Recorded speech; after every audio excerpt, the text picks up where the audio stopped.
Le qui sait que aya fanduana moi ça ça que c'est que ça mo ça là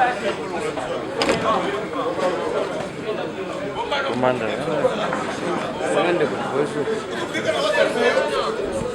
oda kusabana musala po bazosa mama yanga mingi mais même aller ne pas ça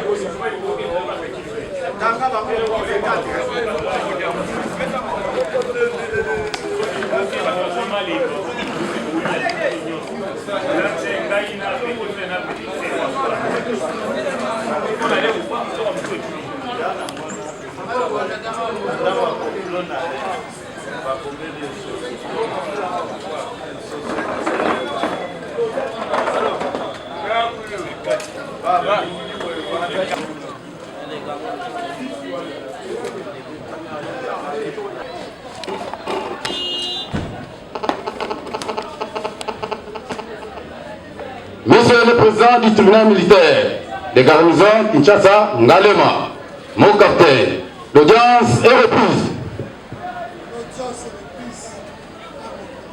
Ah, bonjour de mon capitaine.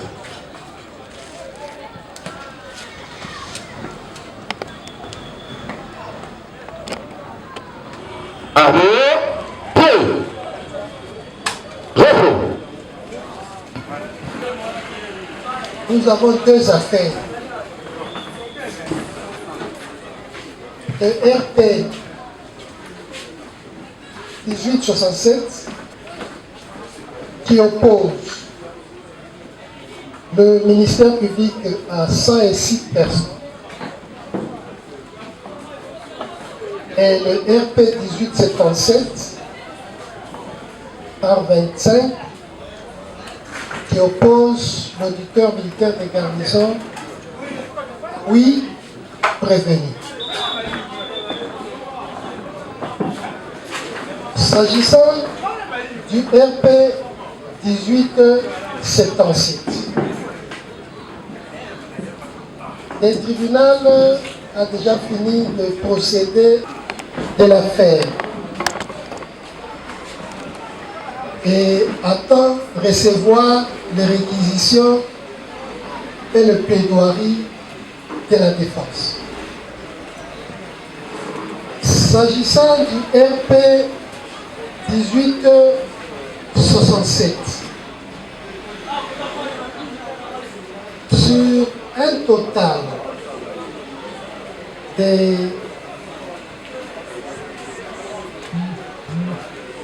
106 personnes,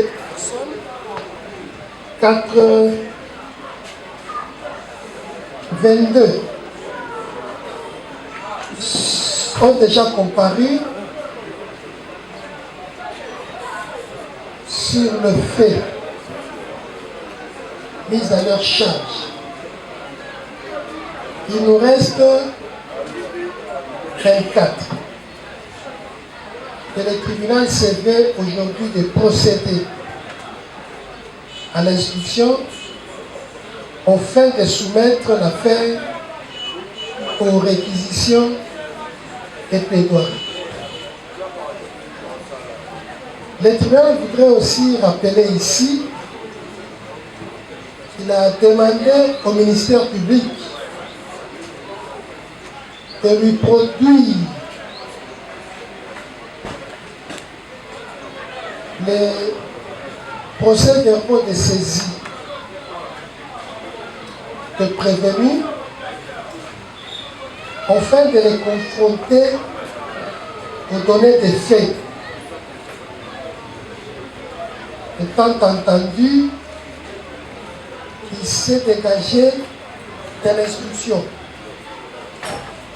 que le ministère public, en présentant le prévenu, a présenté également les faits mis à leur charge dans leurs circonstances spatio-temporelles. Et pour leur défense, le prévenu également ont réagi en donnant la version de fait dans leurs circonstances de temps et d'espace. Pour permettre au tribunal de procéder au cours de la délibération, afin de tirer la conviction sur la matérialité des faits, il est important pour le ministère public, organe d'accusation, de déposer des éléments, notamment les procès-verbaux, mieux ceux des saisies et prévenus. Il a été demandé également au ministère public de lister les victimes afin de permettre au greffe de procéder à leur notification, afin de les confronter aux prévenus. Il en va de même de la défense que le ministère du tribunal a demandé de déposer au greffe une liste et adresses des renseignants à décharge. La présence de ceux des prévenus qui sont restés. Babwelenge Mayam, Lututala Beni.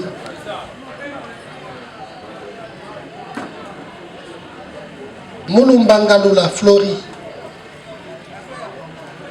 Mulumba Ngalula Flori.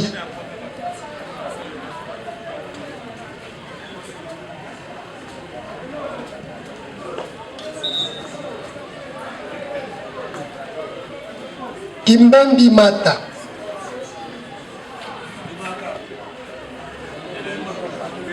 Bazoma Bolia. Telema. Bazoma Bolia.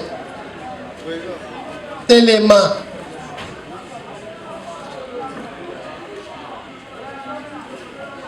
Singi Bwisi. Lukeba Ngalula Anderson. Wameso Lotonadio. Ngwangwa Makaya Exaucé. Ngwangwa Makaya Exaucé.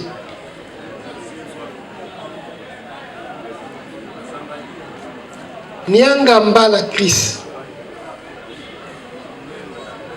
Mbongo Edouard. Mbongo Edouard. Mbongo Edouard.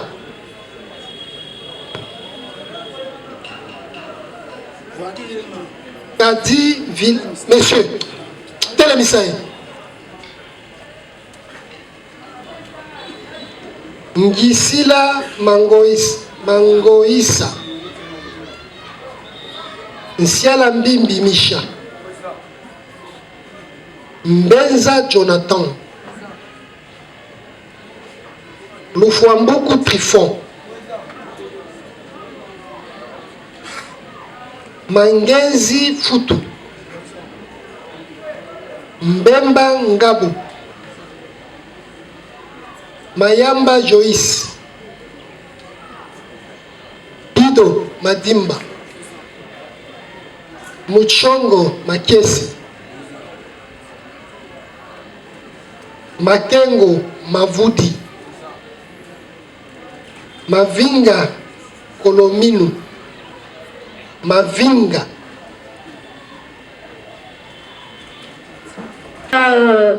Mangezi, Dieu merci. Mangezi, Dieu merci. Benza Jonathan. Benza Jonathan. Bido Madimba.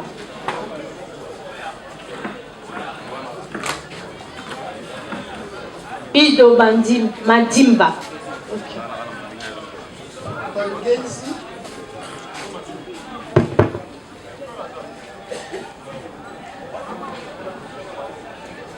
Benza Jonathan.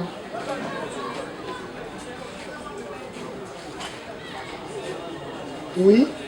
Et Bido Madimba. Bido. Bido.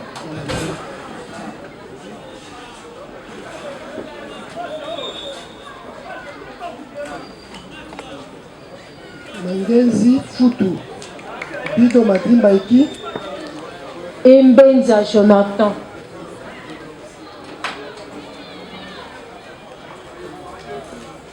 Oui. Le fait. J'étais arrêté. Est-ce que les prévenus sont assistés? Est-ce que ces prévenus sont assistés?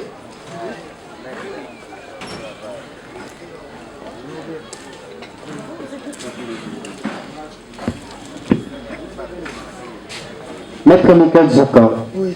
avocat d'Aropo, la cour d'appel de Kinshasa Matete, Oui. pour le compte de tous ces trois prévenus. Conjointement. Père Jacques Yjingwe Norbert, défenseur militaire. Bon.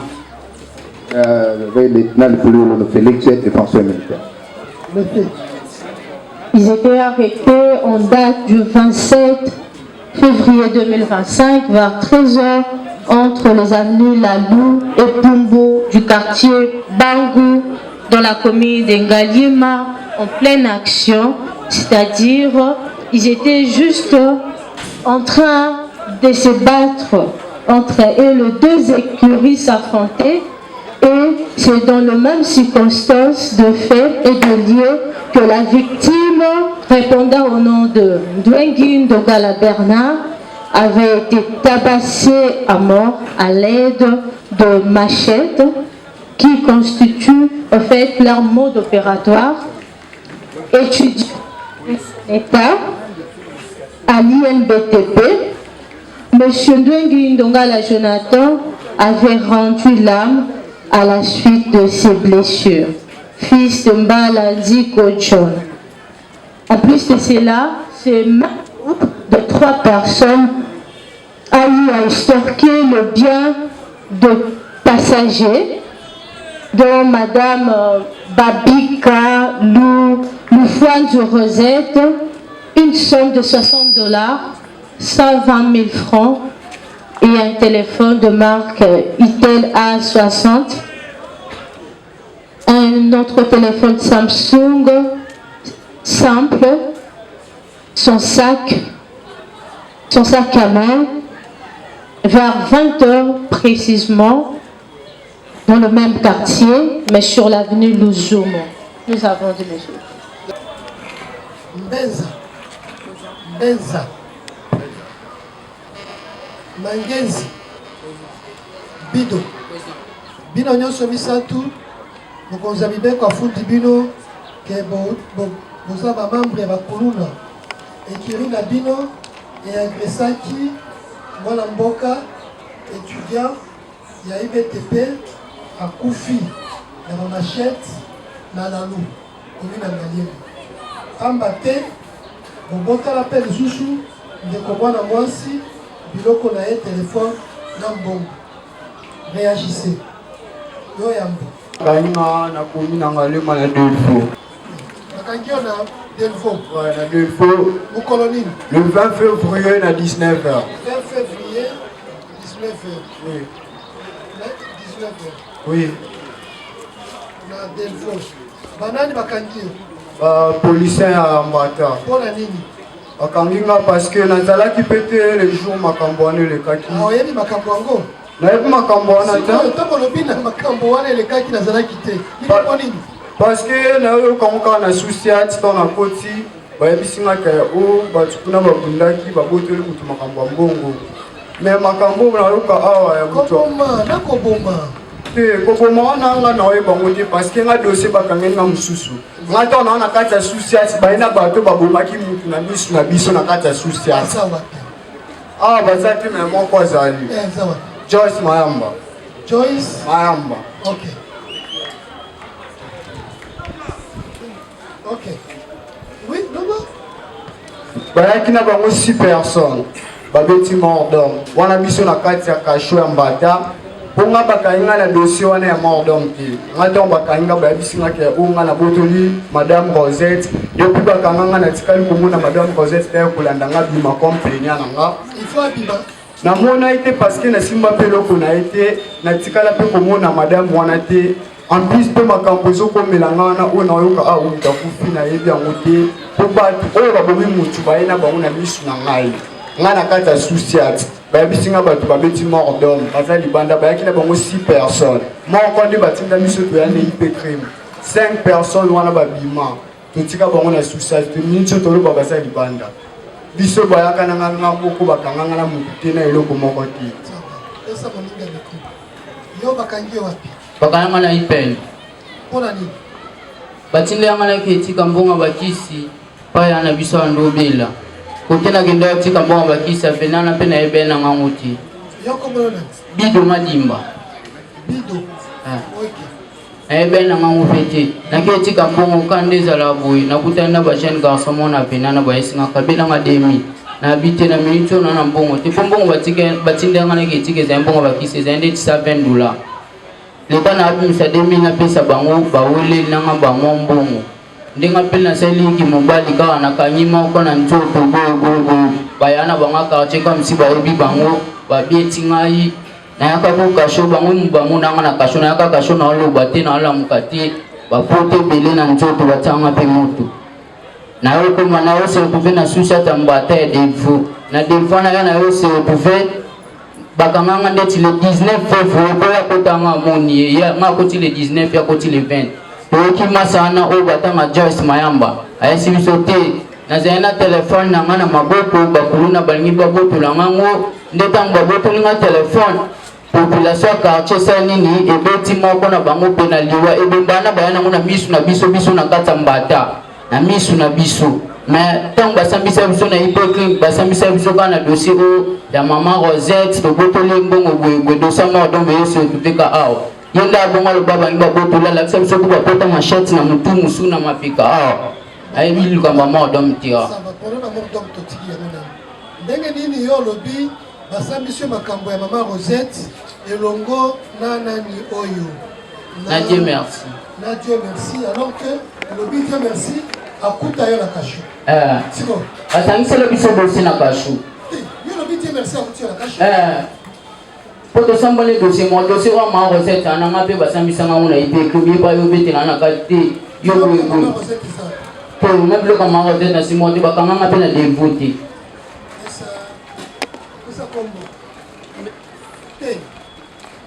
Benza mbwangi Jonathan. Benza Jonathan. Yo fandi wapi? Navana Devo. Bakanga mkoloni. Bakanga le 28 février. Nikolani. Na bakanga eza jeudi na uti école. Nikolo ya nini? Na dosima bo butu na ebite. Ebite? Ba emission bakanga polani. Na ba ebisinga bakanga na dossier modo. Dossier modo. Pona ni bomo maki mutoni. Papa nga kutu mutana tikale pa oboma eti. Est-ce que ni solongo? Di solana na ewe kwa ngana kasho. Ndenge nini yoka kiango? Nyaka jonga pa Mayamba Joyce. Mayamba Joyce ndemo tu anobaki na yoni kondoana. Nao aisenga likambana kia bagoto na kie tang bagoto le ba telefone ba papier na awa nde bataka chende bagume mutwana. Ministère public réagissait. Plutôt la défense. Pour l'octroi de la parole, nous avons une petite question à faire poser au ministère public. Où sont ma machette pour utiliser ce prévenu? Et de l'autre côté, après la réponse, nous allons tirer toutes les conséquences. Nous avons présenté le machette. Nous avons présenté le machette, monsieur le président. Nous avons. Michambidi. Tingi Wisi. Tingi. Bazoma Boya.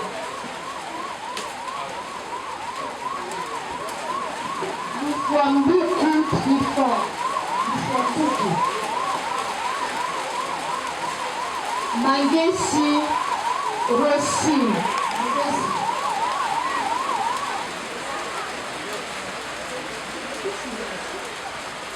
Et Majinga Okei.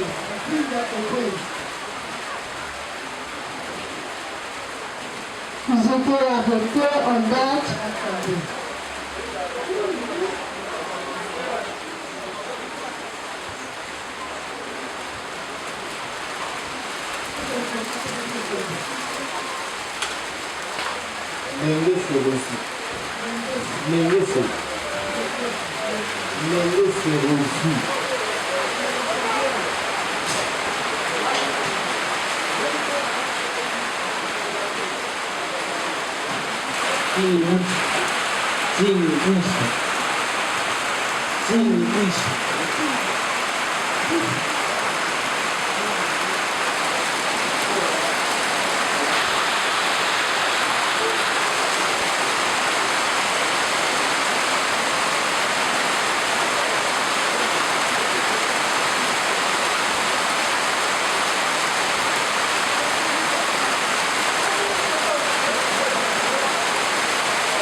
Et arrêté le 19 février 2025 vers 18h au niveau de la localité Ntaya. Le 19 février 2025 vers 18h à la localité Ntaya, au quartier Kimwenza, dans la commune de Mangafula.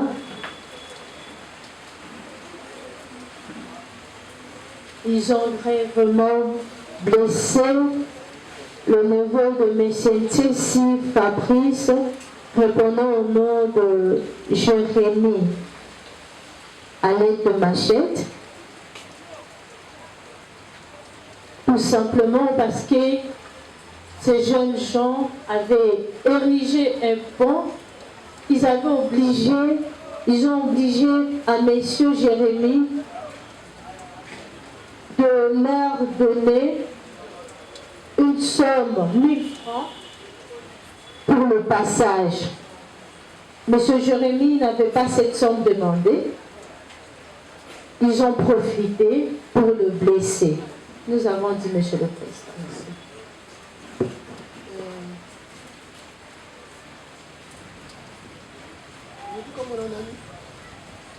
Nenge Serosi.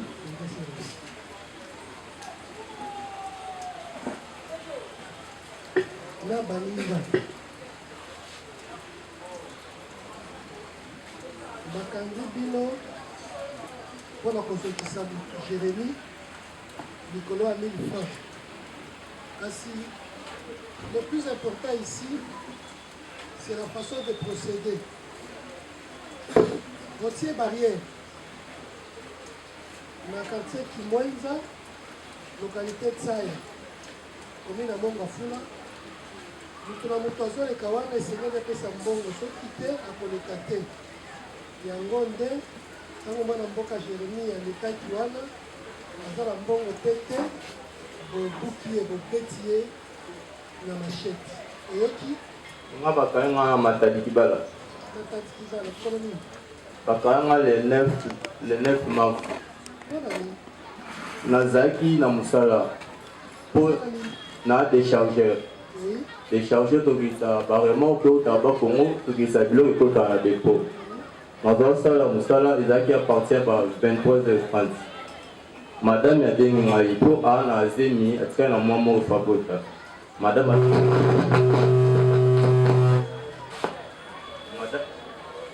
a dengi ngai aussi yaka na ndako awa. Donc il n'y a pas de bien, il n'y a pas de passe. Si je suis na musala na okitsa biloko na kati be musala za osala na 23h na bina kenda kuna betala e. Na okende nde na nzela na kutana chief oya pexrem. O baza 3 unités, la police, PEM na baza 3 unités. Bate misingai batuni ngai messe. Carte za na bité na tambo na carte électrique. Les bazinga batinga na chipi na se retrouver na pekre. Nga bazinga Matadi Kibala na déchargeur.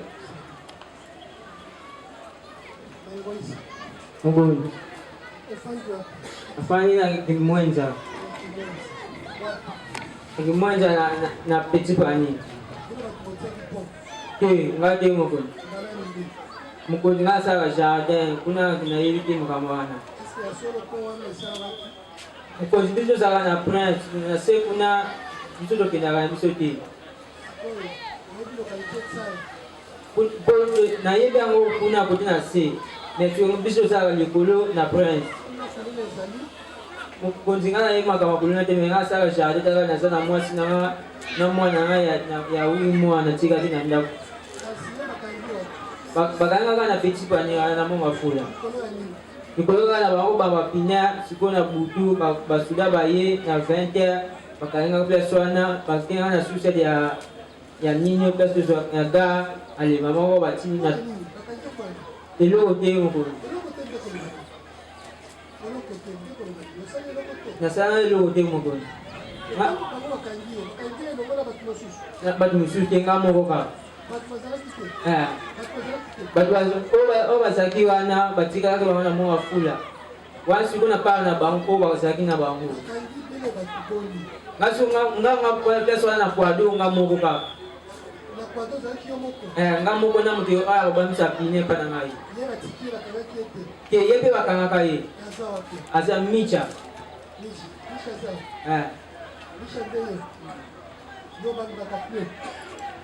ngai papa wakangaki ngai natikile pina bamba Micha Mbimbi.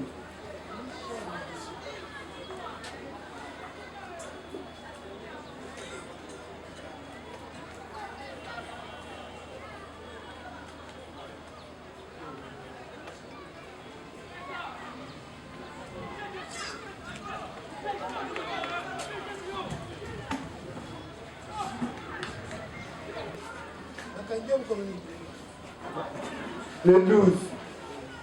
Aidez-moi. Il y a un pas de ces là, la police va être à la nous, va nous gagner au rouge dans ma tête. Ah. Na tigela epina bamba. On a zora monta contrat.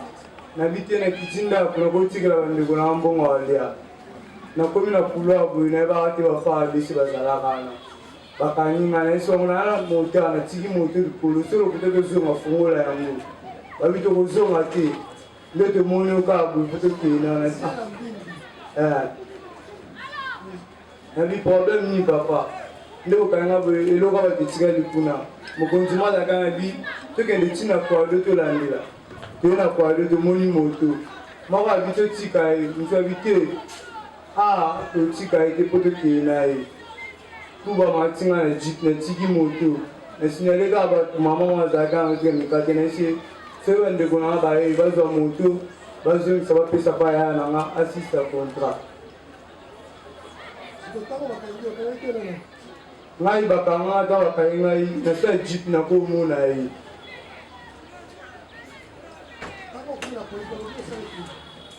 Tana koma kuna wa wega loki.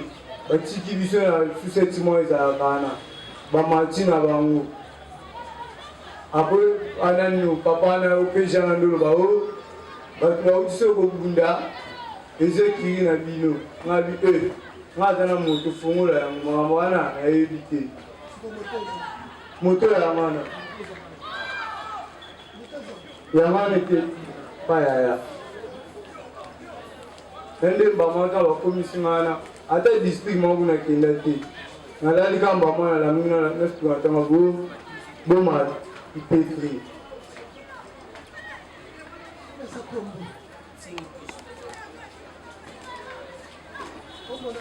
Sim, ah.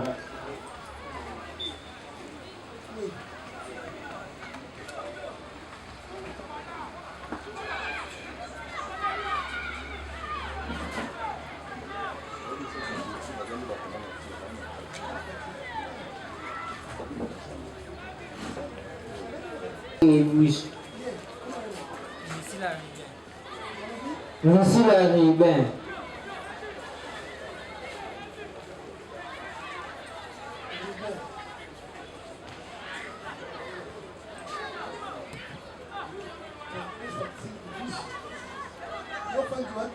Bonjour. Bonjour, Fouvé. Moi, c'est absolument. Allez, allez, va gagner après ça.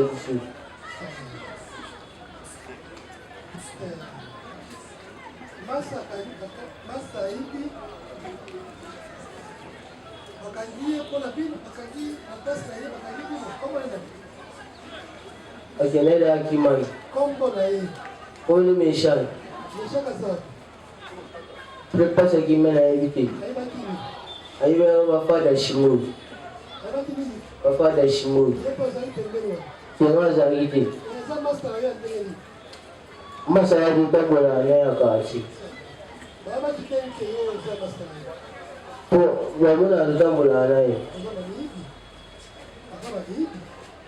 Kama zale itu tak wasere makamu. Lufambugu Trifa nafanya Adelfo Baba ngalo tamsala shinde atamsala shi atena sala manka Dia sala manka 7000 fois ondo mona sura kima mko kolo bloka mona anda kanisa.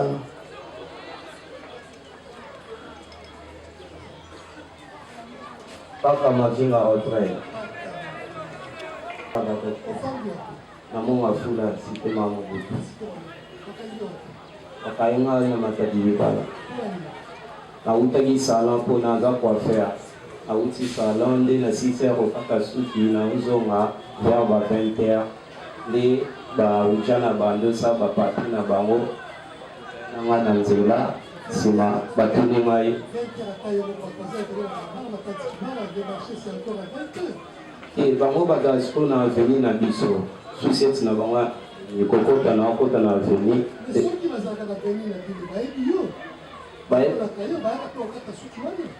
nga salon sikoyo eza pena ya mosika na vie na biso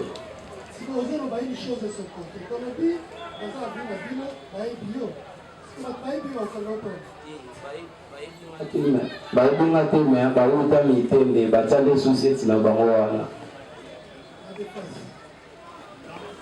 Honorable juge, l'accusation du ministère public pour le site prévenu, il dit qu'ils ont rédigé un fonds et ils perçoivent le taxe. Mais quand le site prévenu, on parlait, personne n'a parlé des ponts. Et ils étaient arrêtés chacun dans son coin. Les poids d'eau avec le moteur, ça n'a pas de rapport avec les ponts. Alors nous demandons au ministère public pourquoi et comment il a accusé le chef prévenu pour un cas qui n'encadre pas avec les ponts. Merci.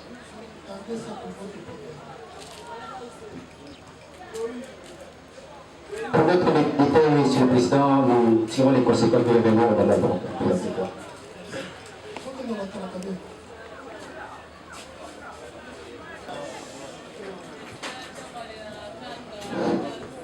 Il y a Pouina Zala.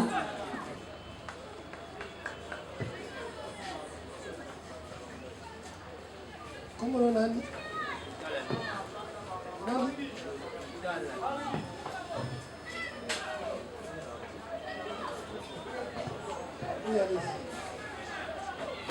Arrêté le 8 mars 2025 pour avoir semé la terreur en extorquant les téléphones Tecno Spark 8 et un sac à main qui contenait 120 000 francs.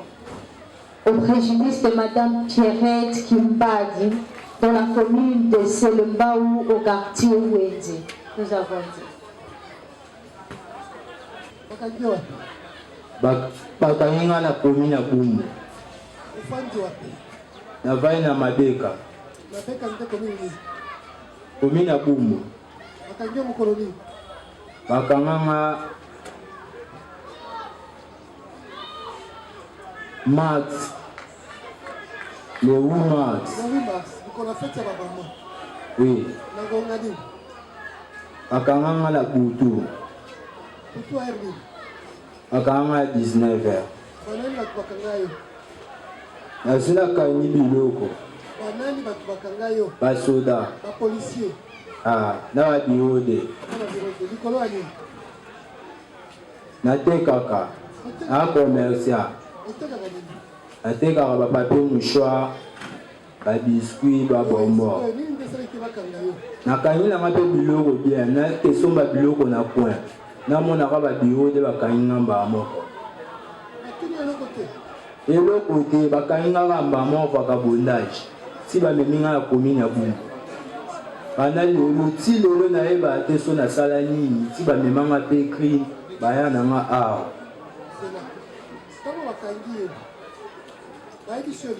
Baya disanga elo kote. Eh.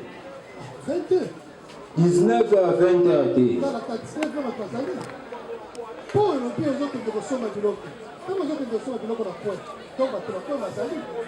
Bato bazalaki bato bateka kondima na ngaka point na matoka na bimani nataka ku bakanginga mba moko babione mbango balati nga nzoto. Le prévenu va vous dire que c'est un commerçant. Alors, nous ne comprenons pas.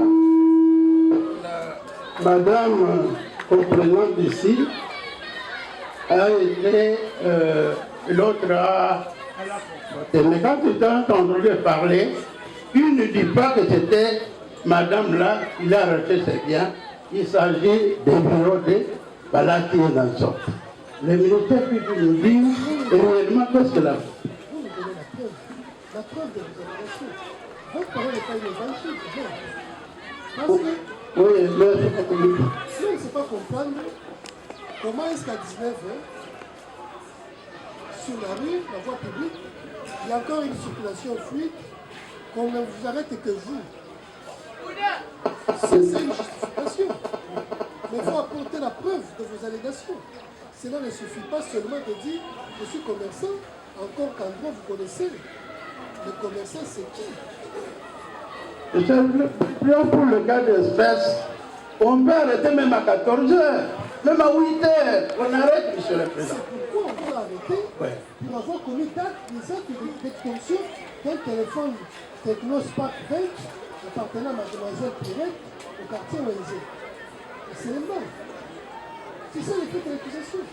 Oui, monsieur le président, mais le prévenu vous dit qu'il ne connaît pas la dame là. Lui connaît tellement qu'il est on est les histoires. Merci. C'est ça la preuve. Tu ne connais pas, c'est ça la preuve. La preuve, tu ne connais pas. C'est ça la preuve. On a arrêté pour rien parce qu'il va me lier. À ça comme ça. C'est un bon levier. C'est nos femmes.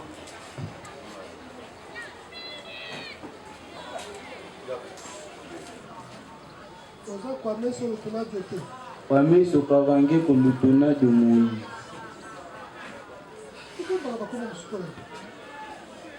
Comment vous se bon bien? Et la bombe était monsieur. Qu'est-ce que tu peux faire?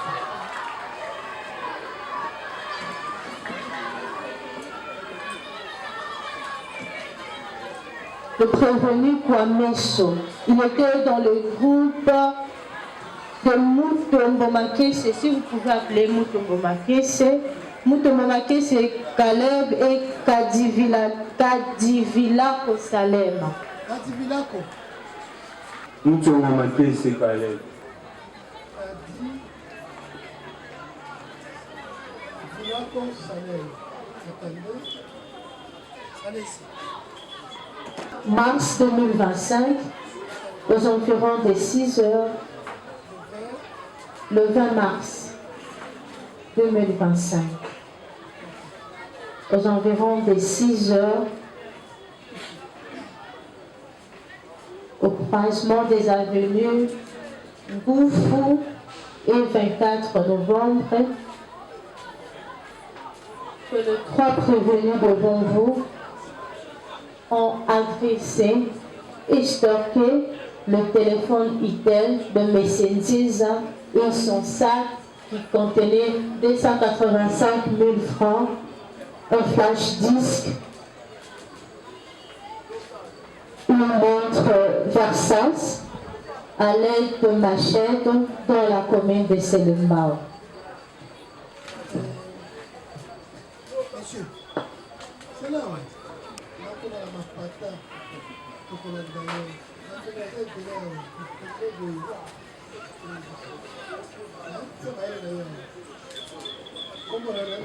Kadivila Rosalem. Avec la boum.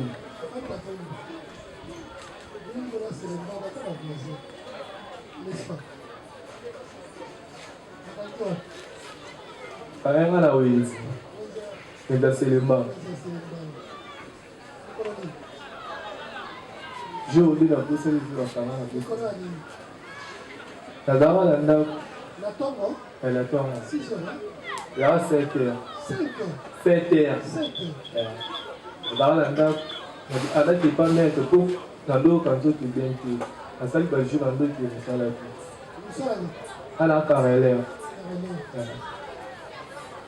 Ah, n'est le avec tout le monde, tout le monde, c'est pas mettre un peu de mort transport pour venir à Seigneur à Nicolas Timaki, à la bonne équipe. Alors, ça va, elle ne pas mettre. Elle va mettre tout le monde, à quel les gens de ça. Vous êtes là, madame, mais c'est ah, maman. Alors, elle doit bien être. Le nazimo ma casse n'a dit, non, nous avons mon transport vers des endroits. Pour moi, il a un mot, il a un bien, à bien me mettre. Elle dit, ça va, nous sommes même pas défendre. Des éléments à transport pour aider à la salle. Madame pas personnelle, pas une fois transport. Il y a d'autres qui sont. Elle doit 24, elle a dit sur le côté où il est. Elle doit avoir un camion, et tu dois attirer le transport. Elle a arrêté qu'elle a la blanc matou. Blanc matou. La théorie là où il est, quand on voit là, le bébé va où le transport. La télé même là, ça prend tout beau aussi, maman. Il y a un nini, oh. l'article 40 par rapport encore à l'article 40. Les artistes invités, l'artiste invité, la carrière, l'artiste. Aux artistes, c'est bien matin, il y a ceux qui voulaient dire ça, si bah qu'on se baille là, on se saline. Moi tout ça bien matin, il va switch. Ah, et ça on le la bonne là. Côté on l'a dit tout qui n'a bon la bio. Le problème est tout qui. Vous la date. So on qui n'a pas ça.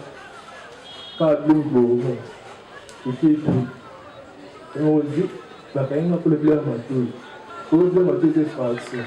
Les fractions bien matin. Ça va être si qui va. C'est du monde même au caïne la boule. Là où tu es pas, là où tu es en bon, pas moi ça mettre.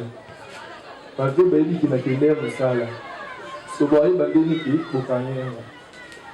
Si tu es connu, si tu as mis, parce que parce que ils sont mieux sur la souki, la l'autre c'est.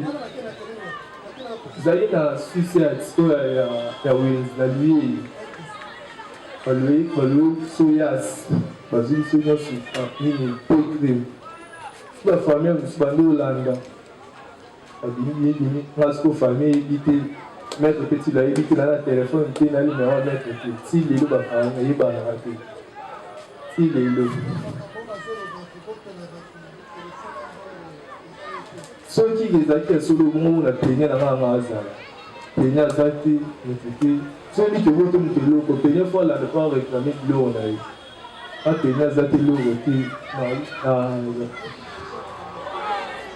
vous savez, si vous êtes là, il faut que vous soyez pour les lots. Il faut que vous soyez là. On a dit que vous avez les lots, vous avez pour le blanc. Ah, tu n'as pas mon corps. Ça, on est la caméra.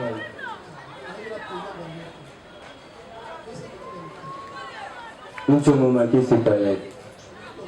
Nous sommes. Avant, il a venu t'amener la commune à Boum.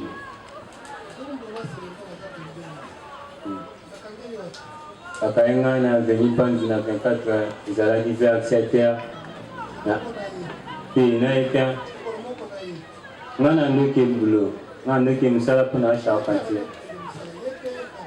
te ye mamuni nga yedango te nga na charpentier nazalaki na baoutillage na nga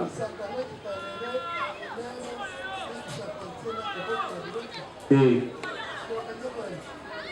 ngai na ndoki mosala nasalaka charpentier nazalaki nasaki na nga baoutillage na mokongo nakita 24 na mikombeli ya kuweza selemba te namoni mpa na nsima na ngai bato babiro bokima babiro de na basoda anabite nga na okima te lokola na saki na nga baoutillage etaki naake mosala nana bilo na nga assurance deya na basapelo na nsima na nga boitema bato nyonso bakimaki deya po bazalaki na nsima na ngai natabu bakateni civil bakaina bon papa nasalimi nini oyo ok bakuna omonaki mosala na baoutillage nafongolisaki na nga baoutillage bamoni mpe si na marto na basete na arrache-coup mpona ndokendele mosala bamoni o nyonso ok bakuna nakeba na biro bo problème yake tokende si tokomi na biro na bavandisi biso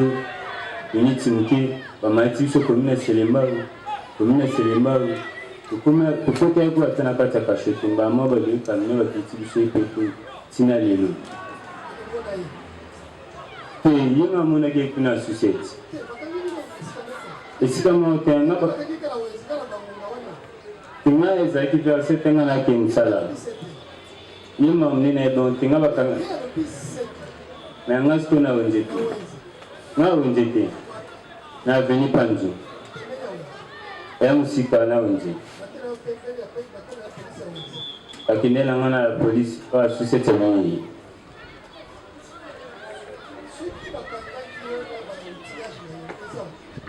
baotiage nanga etikala kuna nayebi pete ntango bazwinga biloko nyonso ya mosala etikala mpesa na biro ti bamayati biso komi na selemba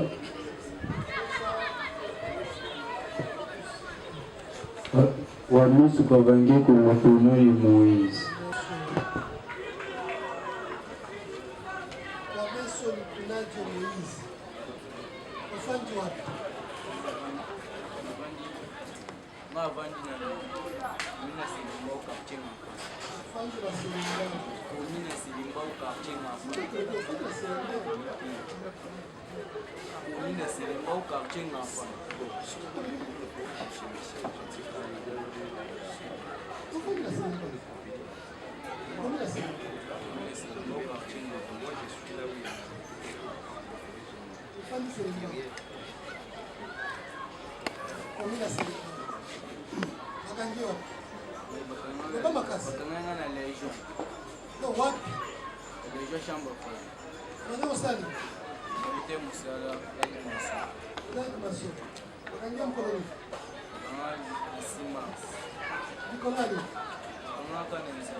Quartier me diffuse à la table de papa. Sous le temps de la table, le 19h, au bout d'un an éclairé, va t'en aller. Libre à ton an, papa, on a bon goût, mais il n'a bon goût. Que nous voyons dans tout le procès de Célébao, M. 16 il a fallu aussi pour réclamer les biens, mais nous ne l'avons jamais vu. Alors c'est une victime provocatrice. Il vient toujours pour chercher des histoires par fraude. Alors, si vous voyez bien, je préfère que le ministère public puisse l'appeler pour qu'il puisse charger nos prévenus. Appelez M. Senza ici, victime provocatrice. Maître Merveille Okoma, avocat pour la Cour d'appel Congo central pour les comptes des Nyangamba crise et Kwame sous le pénal Kava Ngeko Moïse. Monsieur le Président, nous avons suivi bel et bien ici que le prévenu Moïse venait de nier qu'il n'a pas été arrêté ensemble avec tous ces gens. Et alors je voulais demander au ministère public, et alors je voulais faire poser une petite question au ministère public, si pourquoi mon client est ici devant. Il est arrêté pour quel fait? Parce qu'il n'a pas été avec eux le même jour. Parce qu'il venait de nier, Monsieur le Président.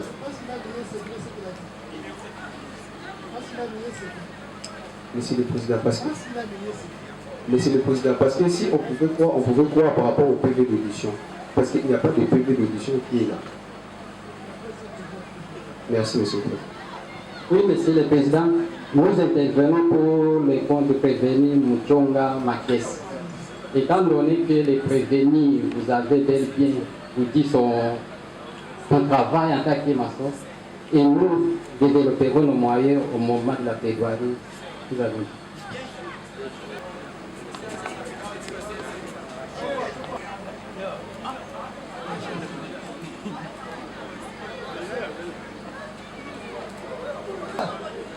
Qu'est-ce qu'il y a là-bas?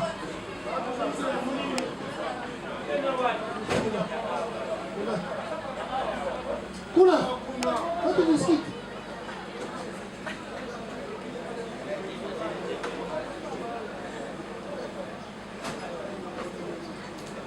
Mbembi. Basoma. Nakawa.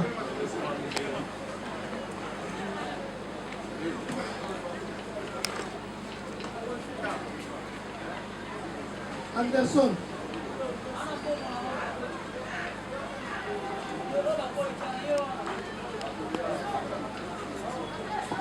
Nyanga.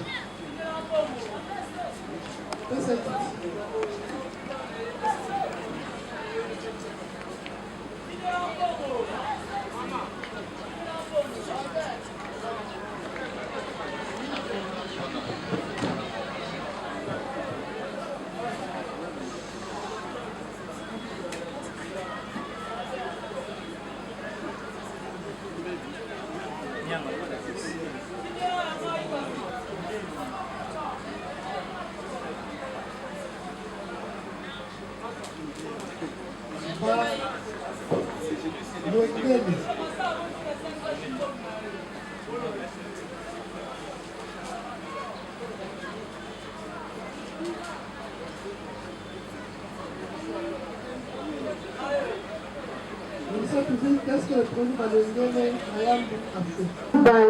Balengele Mayambu. Le 12 mars 2025, dans la commune de Bumbu, le prévenu Balengele et son écurie étaient en train de s'aimer la terreur en escortant des biens des paisibles citoyens du quartier Wendy à l'aide de machettes. Et après, la population était allée voir la police pour signaler qu'il y avait de jeunes gens qui étaient en train de s'aimer la terreur. Ils ont été appréhendés par la police le 12 mars 2025.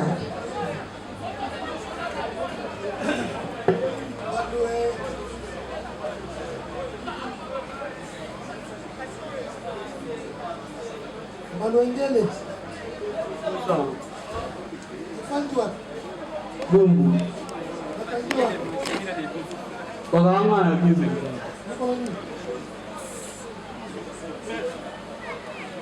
Ladies. Eh. Ba traise. Na no sumba masanga na utika. Ba whisky. Ba whisky limete. Mokonji. Plan there for Swiss. Yang usah la puissance. Apa ada mutukau?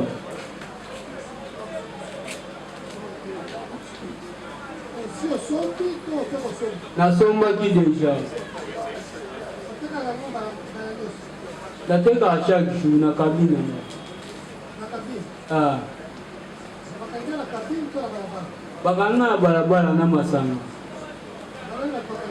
Basoda.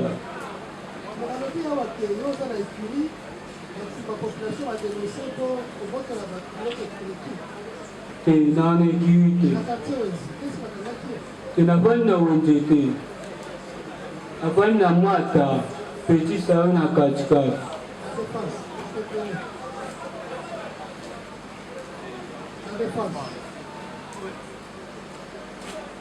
Oui, Monsieur le Président, nous allons tirer les conséquences.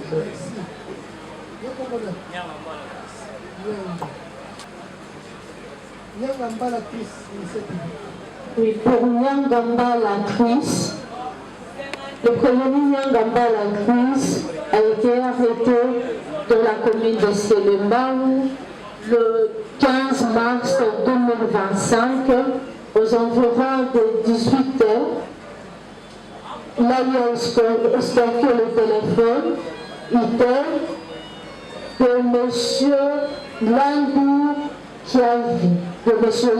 Kiavi.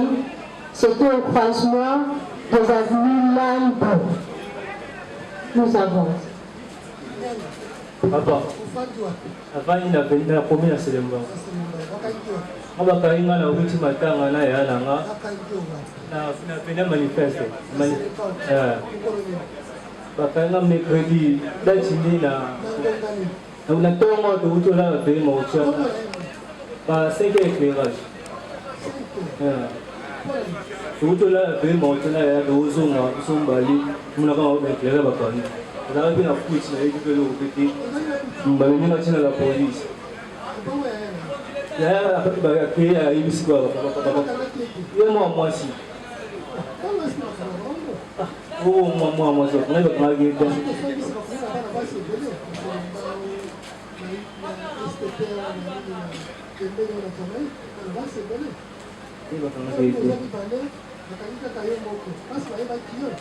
Il va y avoir ah, papa, on peut de l'amour, Bakaïna, on a tiré au monde à mon tour, mais à Teki, à Zué, on a mon aïté, Naminga na prévu na petit ba jour ebele ba semaine ebele na moni ete ti lelo na tio mona muto va dege na zuelo ako na posa na mona muto aso la ba na zuelo ko eza mokonzi obige kuni azo nini ngapela ko defendre ke lo ba ko ba musa ba konzi azo nini na botelo nini pona yebi muto ona ibana mona yebi ete tika pe ko mona ete.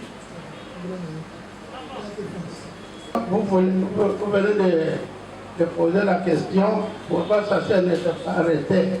Vous connaissez les conséquences. Qu'est-ce qui s'est passé là-bas? On ne veut pas le dire rapidement.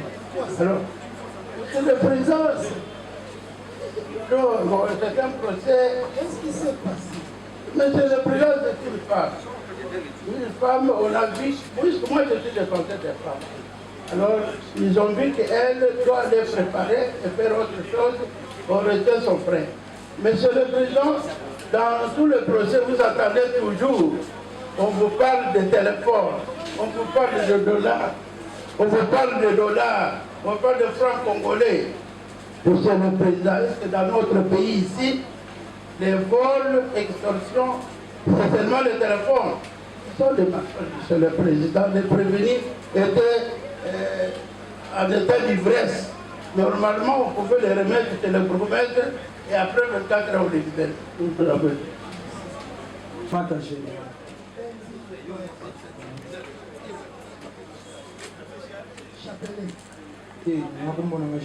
Chapele wana kombo na zwa ngoto na baleka shit. Chapele wana na zwa ka ngoto na bandaka baleka shit.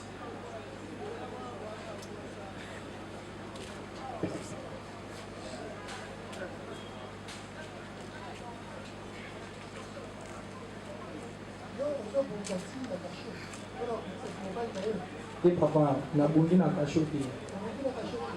Na bobo studio makambo se pasaki anja. Na kasho ezalaki to saba liba match na ba Messi. Donc papa bien venu aye apekisi pe ko tika makelele wana. Ezalani na moko wana gwa wana soladai ai bango pe maba mesana ko singa na fe soladai. Soladai. Bakumbuka na yoke pe na kashuka. Tellement bango babandaki kosenga singa mingi na kashuka ba mpe de apekisi makelele ba liba match.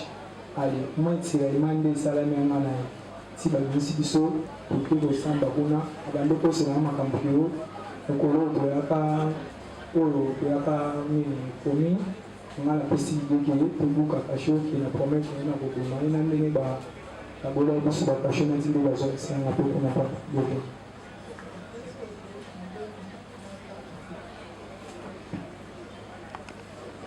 Le prévenu Kimbembi Mata Gédéon, alias Chapele, que le chef de l'écurie Monique, en date du 18 août 2024 vers 3h du matin, sur l'avenue Lubaki, numéro 199, dans la commune de Bumbu. Le prévenu Kimbembi Mata Gédéon, alias Chapele, avec le concours des autres membres de son écurie Monique, se sont introduits au domicile de M. Mabial Alabi avec de machettes. Ils vont soustraire le téléphone de marque Samsung et en or une somme de $100 et 75 000 francs, une télévision 45 pouces Samsung, une montre, un reçu de 2 plaques. Ils vont encore aller dans la chambre où les 2 filles de M. Madiala dormaient pour aller estorquer 3 perruques d'une valeur de $200, 3 téléphones, touches, 4 sacs, 2 téléphones de marque Tecno Spark 19 et un téléphone Itel A10, une tablette de couleur bleue. Au préjudice de la fille de M. Mabiala, Madame Yambouya Isimba Pierrette, toujours avec son écurie Monique, ils vont aller jusqu'au véranda où ils ont volé encore des seaux. Il y avait une radio et ils ont encore violé une autre fille jumelle de M. Mabiala Yambouya Nzouzi Julda. Nous avons dit, Monsieur le Président.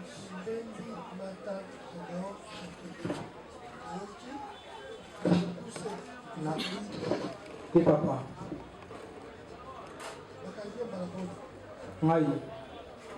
Bon, où est des infos quand même? Au bien, papa. Bon, il y a des choses pendant des semaines qui Bakanisa à propos de la camarade qui est au Bandako Tambon.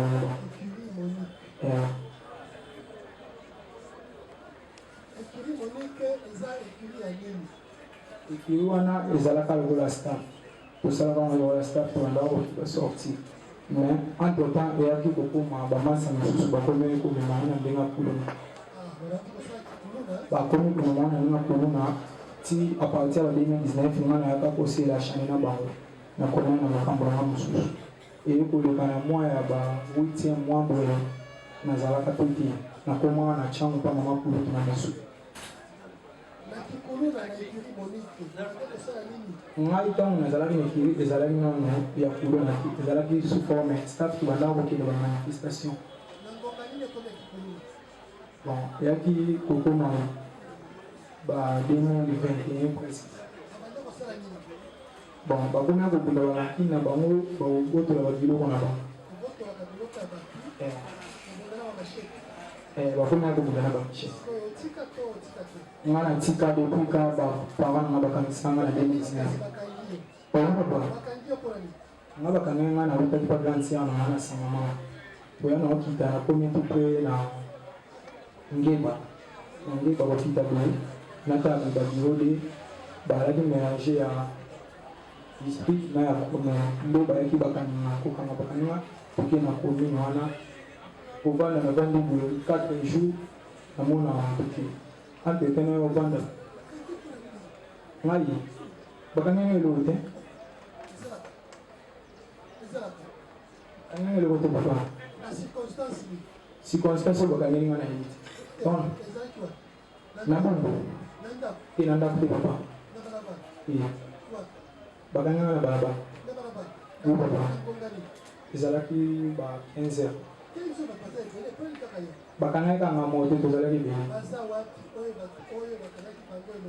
Ba o bakanga ngana ba mususu bakendaki district ba mususu batinde c'était basimba déjà. Ah basati papa. Natika au salon. Ezalaka bandi ya kuluna ntango na yeki komona ki komo ya kuluna tribunal d'apprécier parce que nous avons le premier lui-même est coupable.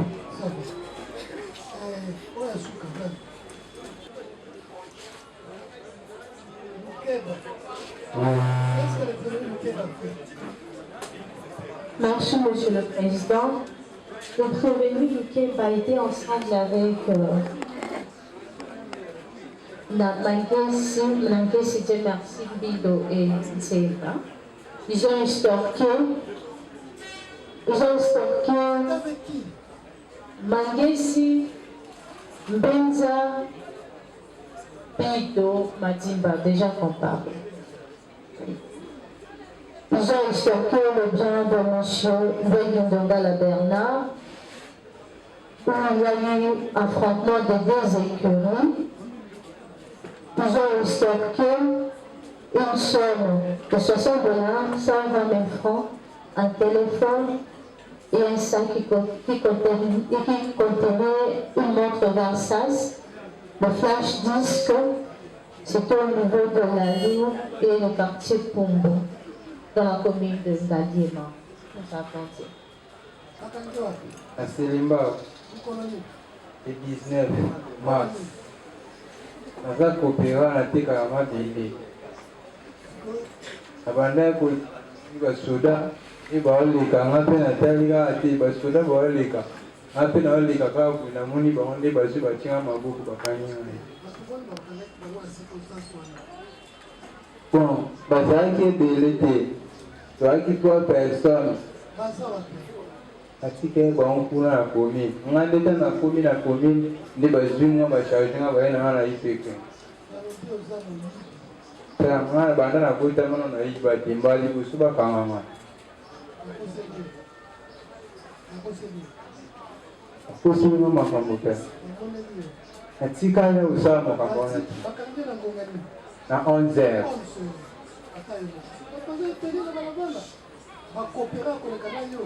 nazalaki na biloko na ngai mosala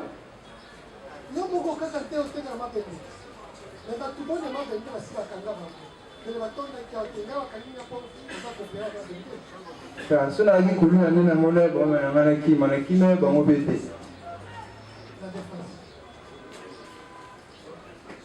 Oui, Monsieur le Président, merci de la parole. Mais le tribunal tirera des conséquences au moins.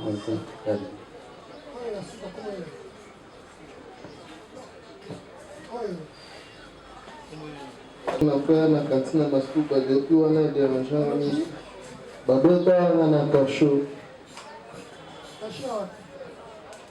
ate kuna na ipeke bitumba kaka na kati ya kasho incompréhension kaka mpe biso na biso baleki tengakoli nabundaka bato nde babanda babunda sikoyo vike banyatanga place nalalaki nde ntango natindiki moto wana bando bunda ndenge mosusu asiliki nde ntango bando betanga na koyi na kati ya kantina masuba ntango chef de poste ayoka bola apres quelque jour nde miso komo derangenga nde okomosala pe boye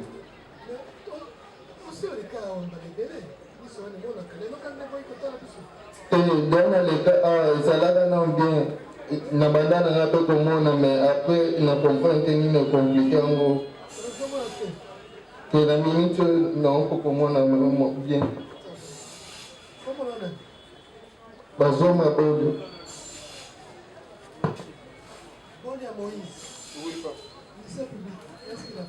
Il n'a pas voulu comparaître, Monsieur le Président. Ils étaient ensemble avec Ngistina, Misha, Ngisi, Lufwambuku, Mangezi, Mavinga Outre. Il est parmi les jeunes qui ont érigé le pont et qui ont tabassé à l'aide de machettes l'enfant de Monsieur Nzezi Fabrice au niveau du quartier Tsaya dans la localité quartier Kimwenza dans la localité Tsaya le 19 février 2025.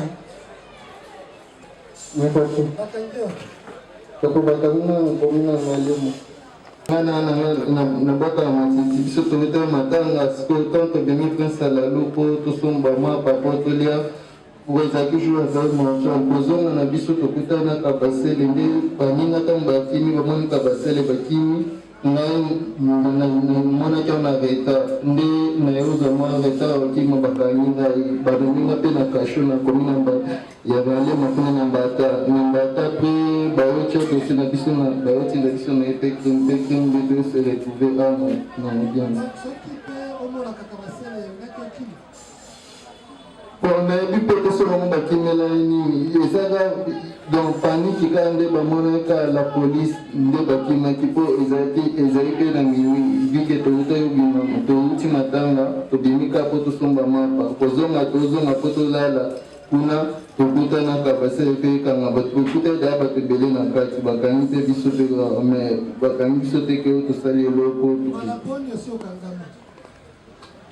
exemple na kashamba ata eza loba deuxième fois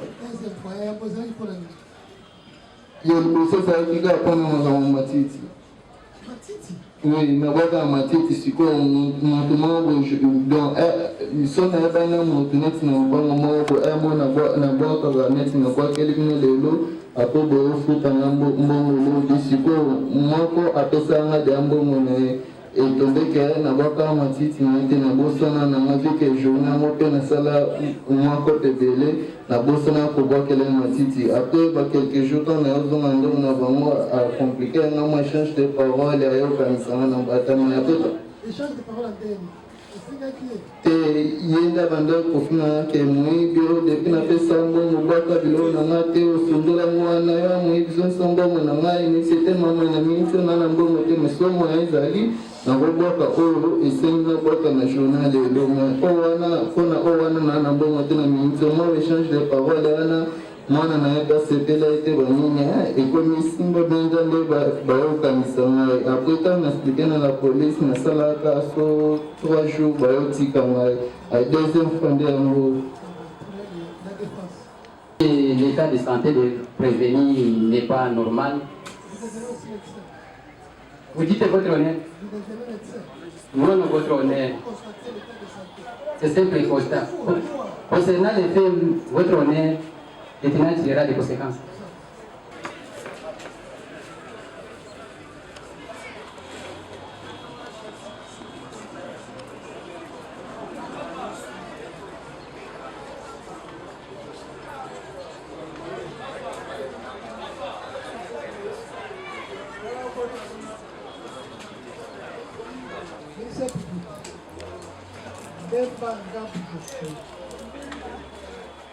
Le prévenu Mbembangambu Josué dans la commune de Selembao pour avoir extorqué le bien de paisibles citoyens, de mamans qui vendent tout près du marché Selembao.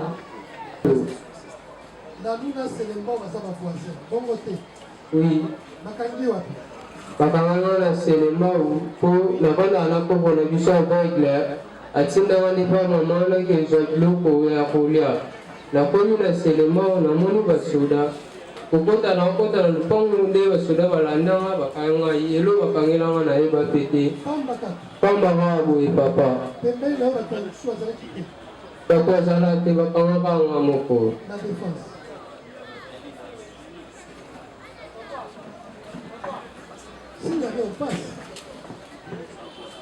Monsieur le Président, c'est extraordinaire que le ministère de nous dit avancez là-bas, avancez. Non, avancez. Que lui n'a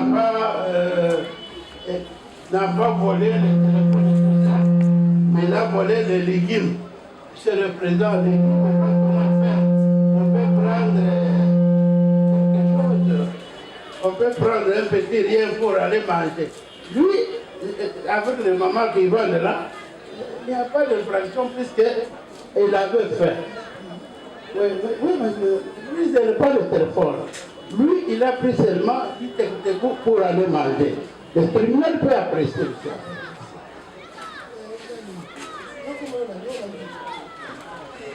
Monsieur à vous.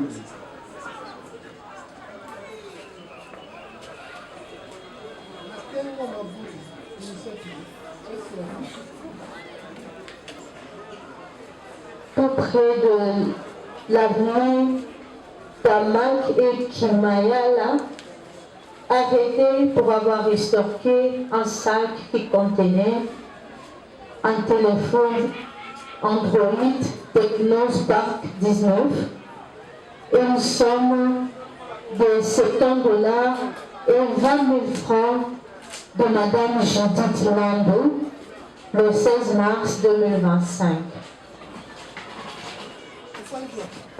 Na Kifungu na Makala Wakanyela napika na Makala les trois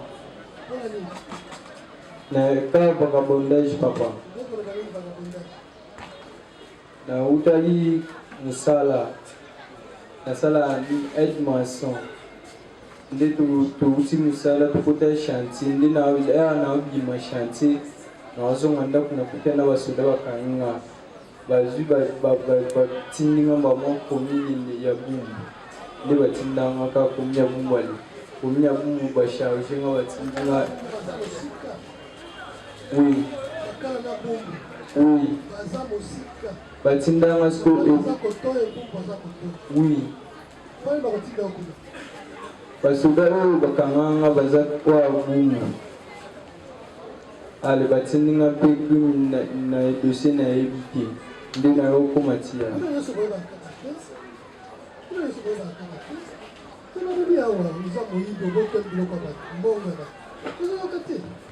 papa so nabotola mbongo penya nanga bima nasamba na ye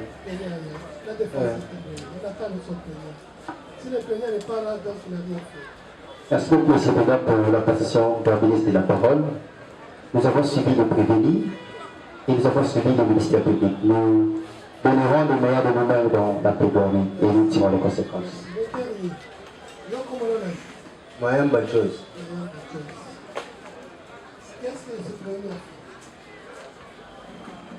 Le prévenu Mayamba Joyce a été arrêté le 27 février 2025 vers 12 h sur l'avenue Lalou du quartier Bangou de la commune de Ngavema pour avoir volé un téléphone Samsung simple au préjudice de Madame Ruth Mwimba. Avenue Lalou. Avenue Lukwala. Wakayenga na avenue Lukwala. Ndi mkulu telefone akoselenga makambo te oyo bayiki telefone tozala ne quartier moko atiaki wana charge akosenga makambo te bayiki telefone mponga mpe natala na charge moko boye akabi batiaki nga na gere akosenga makambo te bayiki telefone dakanisha ya ngai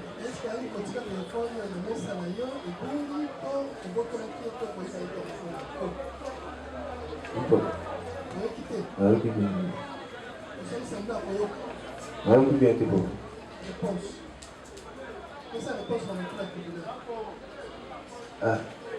nakisa wawa nayebi nio te papa yango balekaki awa batalaki nkombo na yo na groupe ya bato oyo babetaki motumeli na bango akufi lisolo wana ebetamaki na kasho esika bozalaki na petri oyebi yango wana eza mambulu lika kunanga me oyo balobi wana eza mabokala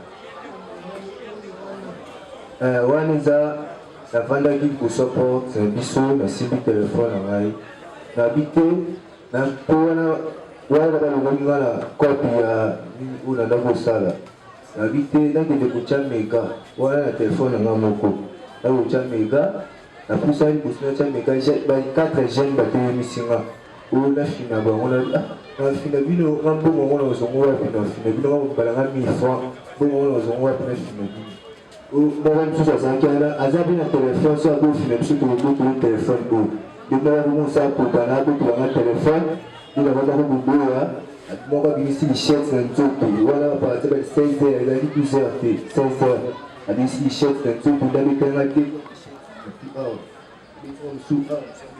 awa mpo nakweyaki nasalaki heureusement nakwei bataka ti bamonike nakwei nayeba suma bango te bataka ti batielai bango volonté balandaki bango nde bakangai moko nde bataka ti balandaki bango misato bakimaki nde balandaki bakangai moko me wana ngai ti bakangaki ye wanga na miyeba su te nga setrouve ndanga biso nomenga na hôpital na setrouve na hôpital basisi okonga ngai wana nayebi ngai su te soki elimi yango elekaki nde bayesengaki bataka tie moko bakangaki wana nde batupaki soki basalaki nini me ngai atikaka kosimba ye te kasi te nde bakangana na setrouve na hôpital nde papa wana hôpital wana eza pembeni na polisi ya mbata nde papa na ende osa enquête azwaki bembe nde alobiki yo na otiko ntina kokanga bato bazokisaki yo ti lelo atindanga mpe mpeko ti lelo na akangani mongo te boni bakosangisa makambo oyo ya mongo donc nde makambo oyo ezoleka wana akobotela makambo ya telefone ayo bapusinga makambo nayebi yango te ngai bakonginga na dosi oyo balobi ya mongo ndami wana makambo ya telefone nayebi yango te aza kuluna te atanga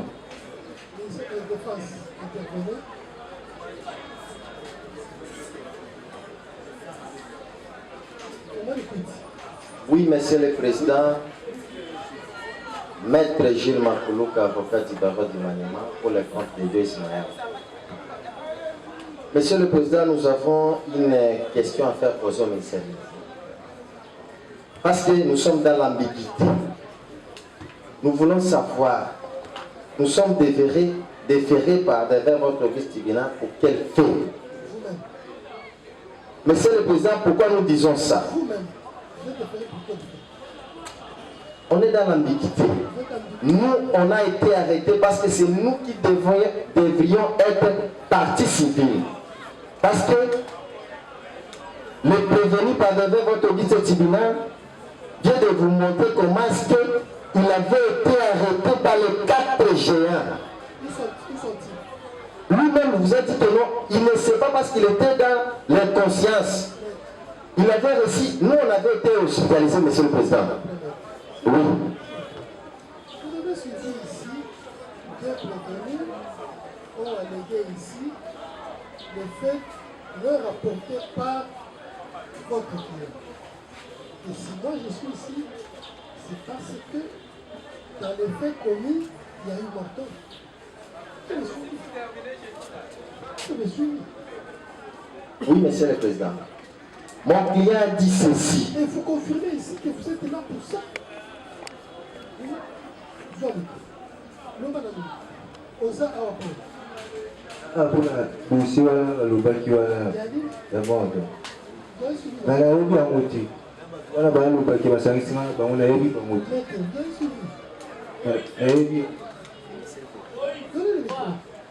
mais c'est là où nous voulons éclaircir.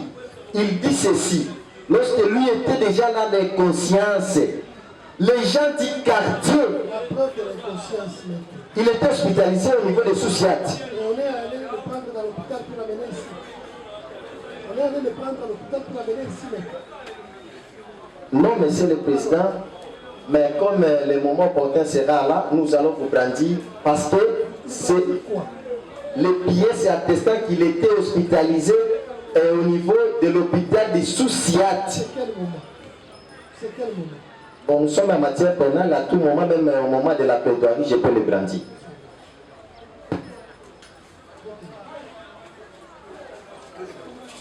Monsieur Salomon Tilou. Monsieur Salomon Tilou. Mardoché Zenza. Mardoché Zenza. Nana Kwasa. Nana Kwasa. Winner Manza. Toutes ces personnes ont été assignées à comparer au temps de. Nous rappelons ici que nous avons débuté cette affaire le 28. Nous avons pris notre temps, malgré les difficultés rencontrées, à procéder à l'instruction jusqu'à ce jour. Nous rappelons que nous avons demandé au ministère public de nous déposer les éléments à charge. Attaquement de vos enseignants. Vos enseignants. Non. Non, ma preuve, vous enseignants. D'accord. Oui, à la comparution. La partie civile est constante au ballon du puits.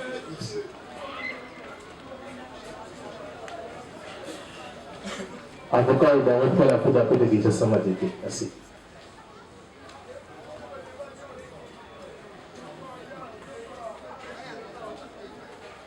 Les preuves ici sont des copies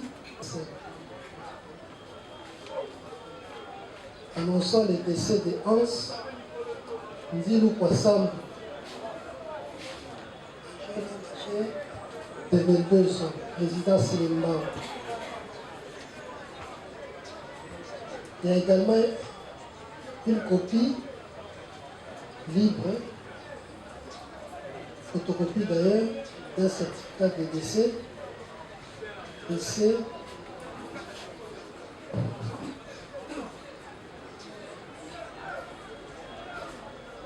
le 7 mars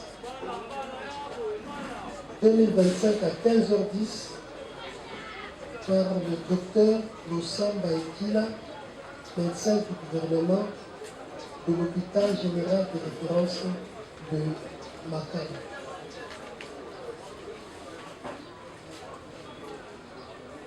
On nous vendait aussi ici des photocopies des versements.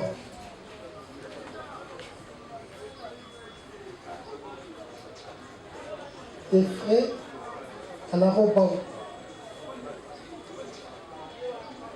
au compte de l'Université pédagogique nationale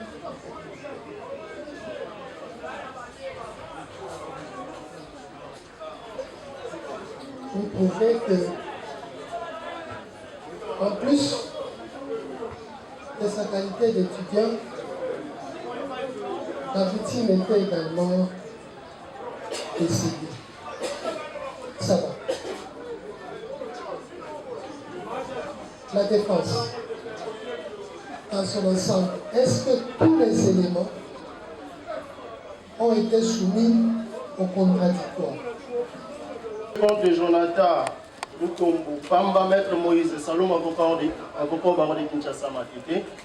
Je crois à l'audience du 8 avril 2025. Dans cette audience-là, Jonathan n'avait pas, il n'y avait pas d'instruction pour son cas. Pourquoi? Il y avait un moyen qui était soulevé, que le tribunal avait décidé, donc donné au ministère public de déposer le PV de saisie. Jonathan n'a pas comparé. Il a comparé, mais il n'y avait pas d'instruction parce que... Il n'avait pas d'instruction? Non. Pour vous, l'instruction, c'est quoi? Parce qu'il y avait une contrariété du date du fait et de l'arrestation de Jonathan. C'est tout, on s'est limité là. Oui, on s'était limité là. On n'a pas posé des questions à Jonathan? Non. Mais... Non. Il y a le PV.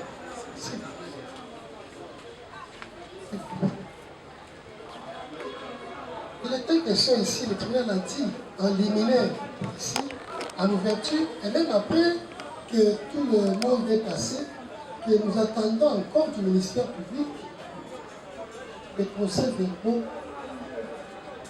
des saisies des prévenus pour les confronter aux faits de la défense. C'est sur quoi le tribunal a dit, lorsque tous ces documents viendront, nous allons les confronter au dire des prévenus. Prenez un exemple. Si le ministère public, dans sa narration des faits, a soutenu que les faits se seraient commis le 14 mars, le 14 avril plutôt, 2025, et que c'est le même jour que le prévenu a été arrêté, interrogé sur les faits, non, le prévenu dit non, moi on m'a arrêté le 20 février. Il appartiendra au tribunal de confronter les faits du ministère public à ceux présentés par la défense au regard des éléments de preuve, notamment le procès verbal. Et le tribunal a besoin de ces procès verbaux. Un autre élément.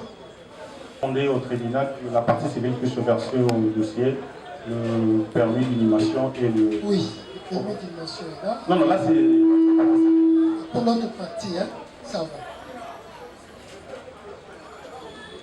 Oui, j'ai acté la comparution de maître Aradjabou Saloum Joseph, avocat au barreau de Kinshasa Matete. On avait demandé au tribunal, et pour le compte de Ndimba Lusato Lopiter, on avait demandé au tribunal de faire appel au commandant Charlie et à Madame Nicole. Charlie, c'est pas un nom? Oh, non, notamment identifié. Le commandant était. Nous sommes un tribunal de droit écrit. Oui, nous savons. Votre client, le nom, c'est qui? Votre client, le nom, c'est qui? C'est Dilou Diop Mamadou. C'est son frère.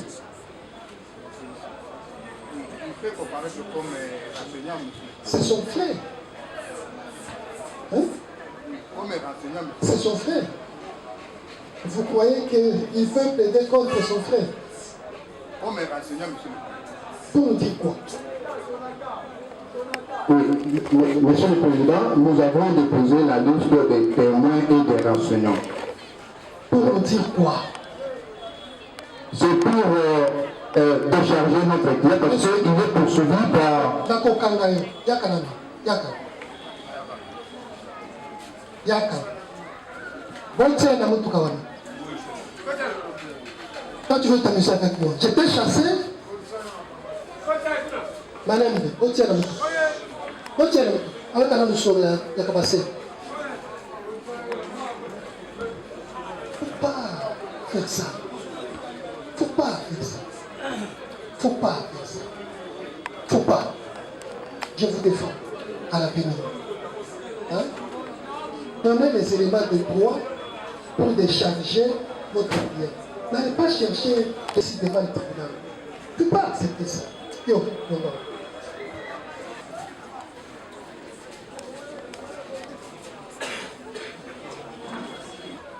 Merci.